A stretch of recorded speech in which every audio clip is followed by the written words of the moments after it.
नमस्कार दोस्तों, वंदे मातरम। मैं नीलेश व्यास, सभी फौजी भाई को मेरा राम राम। दोस्तों, आम बजट 2025 सैनिकों के लिए और पूर्व सैनिकों के लिए फायदे ही फायदे वाला है क्या? इसका विश्लेषण खासकर जेसीओ जवान के लिए बल्ले बल्ले, यानी जो भी केंद्रीय कर्मचारी है उनके लिए 2025 के बजट का विश्लेषण, उसका आकलन, क्योंकि आने वाले समय में क्या परिस्थितियां बनेगी और किस प्रकार से यह टैक्स स्लैब में बदलाव करके हमारे सैनिक भाइयों को और पूर्व सैनिक भाइयों को इससे फायदा होने वाला है। क्योंकि मेरे चैनल का दायित्व है कि जहां पर भी पूर्व सैनिकों का अगर वेलफेयर हो रहा है, सैनिकों का वेलफेयर हो रहा है, तो बताऊंगा। दोस्तों, रिटायरमेंट के बाद फाइनेंस मेरा पसंद का सब्जेक्ट रहा और यह बजट काफी कुछ बयां करता है पूर्व सैनिकों का और सैनिकों का मनोबल बढ़ाने के लिए। सैनिकों का मनोबल इससे निश्चित रूप से बढ़ेगा और जेसीओ जवान को फायदा होगा, और यही आकलन आपके सामने इस बजट का मैं लेके आया। वित्त मंत्री जी का बजट 2025 हम सैनिकों के लिए, खासकर जेसीओ और जवान के लिए बहुत बड़ा एक मनोबल बढ़ाने वाला, उनको आर्थिक लाभ देने वाला, यानी फायदा ही फायदा देने वाला मैं इसको मानता हूं।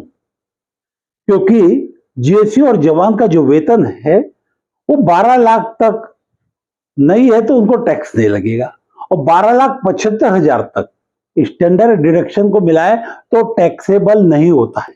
उनकी अगर 1 लाख रुपए इनकम महीने की हो रही है तो वो टैक्स के दायरे में नहीं आएंगे, उनको कोई टैक्स नहीं। इतना बड़ा जंप 2014 के बाद जो 2 लाख की लिमिट थी उसको बढ़ाकर अगर 12,75,000 कर दिया, तो इसमें हमारे पूरे जेसीओ और जवान जो अब तक कहीं टैक्स के दायरे में आते थे, चाहे नई रेजिम हो, ओल्ड रेजिम हो टैक्स स्लैब की, उसमें दायरे में आ जाते थे, टैक्स कट जाता था। अब ऐसा नहीं होगा।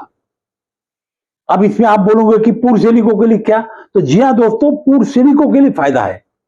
क्योंकि जो पूर्व सैनिक रिटायरमेंट के बाद कहीं जॉब करते हैं तो उनकी पेंशन और पेमेंट दोनों मिलाकर भी 1 लाख होती थी, उससे ज्यादा होती थी, तो टैक्स के दायरे में आते थे।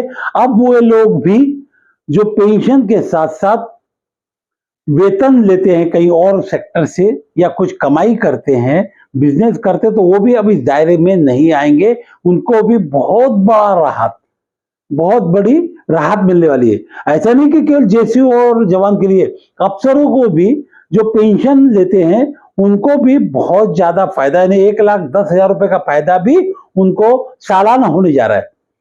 ऐसा सभी के लिए है, और खासकर केंद्रीय कर्मचारियों के लिए तो बल्ले बल्ले। क्योंकि केंद्रीय कर्मचारियों को अभी जो 8वां वेतन आयोग लागू होगा, उसके बाद की जो परिस्थितियां होगी वेतन की होगी, उसके कारण उसको देखते हुए ये बहुत बड़ा अच्छा कदम, मास्टर स्ट्रोक, खासकर मिडिल क्लास परिवार के लिए, जेसीओ जवान के लिए, रिटायर्ड अफसर के लिए, सभी के लिए बहुत बड़ा खुशखबरी वाला बजट मैं इसको मानूंगा।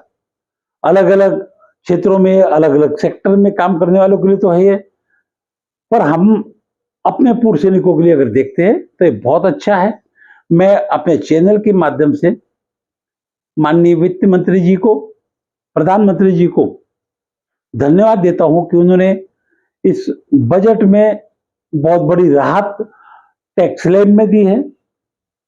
बहुत अच्छा ये कदम, जिसके कारण पूर्व सैनिकों में उत्साह और उनका मनोबल बढ़ेगा। क्योंकि उनके पास ज्यादा पैसा बचेंगे तो अच्छे से अपने परिवार के लिए काम कर सकते हैं, बच्चों की पढ़ाई कर सकते हैं और अच्छे से सुकून से जिंदगी जी सकते हैं। क्योंकि बहुत बड़ा टैक्स का पैसा उनके वेतन से कट जाता था, जो अब नहीं कटेगा। तो है ना खुशखबरी बात? तो दोस्तों, मेरा विश्लेषण सैनिकों, पूर्व सैनिकों के लिए इस बजट पर जो आपके सामने रखा है, इसको आप देखिए, अच्छा लगता है इसको लाइक करें, सब्सक्राइब करें। नमस्कार, थैंक यू, जय हिंद, वंदे मातरम।